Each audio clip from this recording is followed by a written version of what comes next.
Hello and welcome back. First, I'd like to say Hishi to Curtis, who emailed me and let me know how to say hello in Creek. You guys have started a very great discussion about these two films, and you're getting into some really interesting issues and responding to each other's points and doing a really good job. I want to make a couple comments on some of the responses.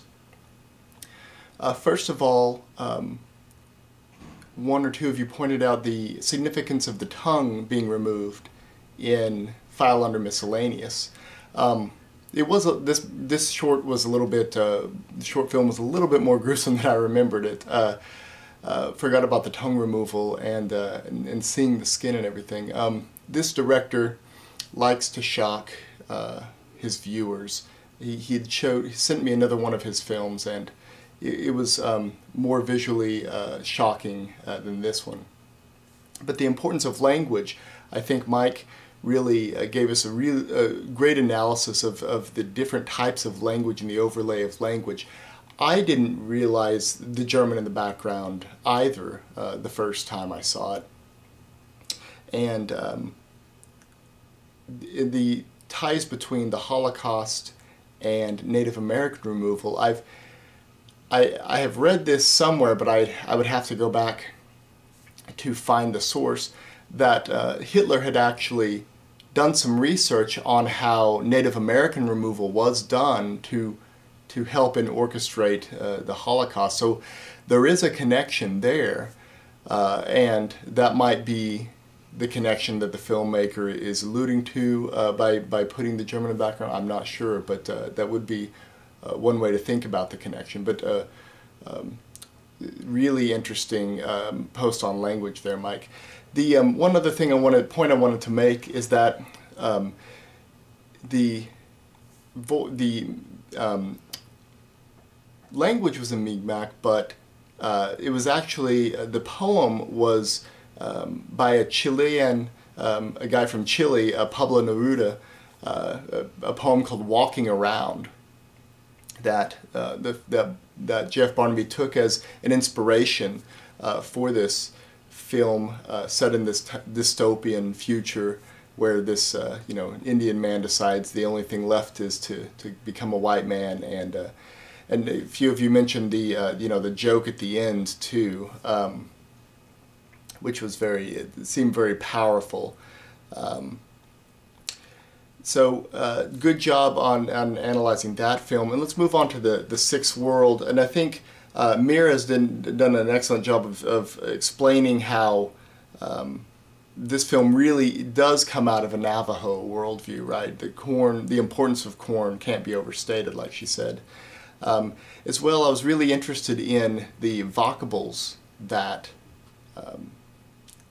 were in the short film, but Amira, you were also saying that these were Navajo vocables, right? And one of you had went ahead and watched the Real Engines on Netflix, and I think if you do get a chance to watch that, I would suggest it, although it's not required at all. But the way they explain things, everything is kind of squished into this, super Indian, where it's just this kind of weird general stereotype where there might be a little bit of Osage or Navajo thrown in mixed up. A lot of these Indians will have headdresses like Plains Indians, but be speaking a language like Cherokee or another or Creek or something, where and live in teepees. So they kind of just mix and match things all together for the Hollywood Indian, right? And so it's really interesting to see how a film can come from a particularly tribal place like the Mi'kmaq film and the Navajo film. One other thread that I wanted to point out, and I forgot who mentioned this, but about modern ways of perpetuating culture and that sort of thing. And Native literature, in Native lit criticism, really a lot of theorists see that literature, along with art and filmmaking, is just an extension of oral traditions. So it's another way of carrying on oral traditions. And so they do read that as keeping the culture. One example would be Joseph Erb, a Cherokee guy who has worked with Apple and Microsoft and to make sure that the Cherokee language can be used on certain devices. And so the iPhone has Cherokee language capability, and Windows 8 now is Cherokee is built into the system. I'm not sure how many other languages are like that, but it's a good point that technology should and is being used to keep Native cultures alive. So great discussion.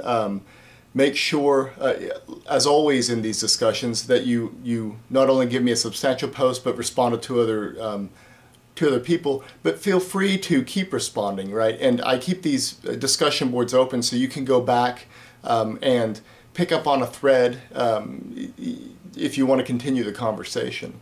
The responding to 2 other people is just a minimum thing. Feel free to respond to as many people as you want so we can really get a great conversation going. So for next time, for Thursday, you're going to be starting Grace Dillon's Walking the Clouds, her anthology of indigenous science fiction. And so we're just reading the first 12 pages, right? Just the introduction. But and I'm also going to send you some examples of Native artists using science fiction, stuff from science fiction, just to show you that it's more than just literature and short film, but also artists are doing this. You don't necessarily have to respond, post about the art, but I just wanted to send that out to you. So I'll send those in the email. One of them might need a little bit of explaining. Merv Jacob is a Cherokee artist, and NSU, Northeastern State University, is in Tahlequah, strong connections to the Cherokee Nation. They were changing their logo, or from the Red Men, which many people saw as offensive, to something else, and Merv Jacob said that they should be the NSU Bigfoot, or Sasquatches. And so he painted a big Sasquatch kicking a soccer ball. So that's why that's why they're. The other ones, I think, are a little bit more self-explanatory. But feel free to post on those if you're interested. What I want you to do for the next discussion board post is to pick one point that Grace Dillon makes. I want you to pick one point. I want you to paraphrase that point, which means put it in your own words. What does Grace Dillon mean by the point that she's making? And then I want you to give me a decent analysis of that. So why do you think that point is interesting or important? And then, as always, make sure to respond to at least 2 other posts. So we're going to get into the anthology, and I know some of you have already jumped ahead because you were excited to get into that. Yeah, I did the same thing. As soon as it came in the mail, I put everything else aside and sat down and read it. So great job on your discussion board posts, and we're going to do one more discussion board post for the introduction to Grace Dillon. And as always, it is due at 11:59 p.m. Central Standard Time. I keep the discussion boards and Dropboxes open for late work, but your assignments are due by that time. And again, if you have any questions or concerns, if you have any problems getting the material, feel free to drop me an email. And great job so far, guys. I'll see you next time.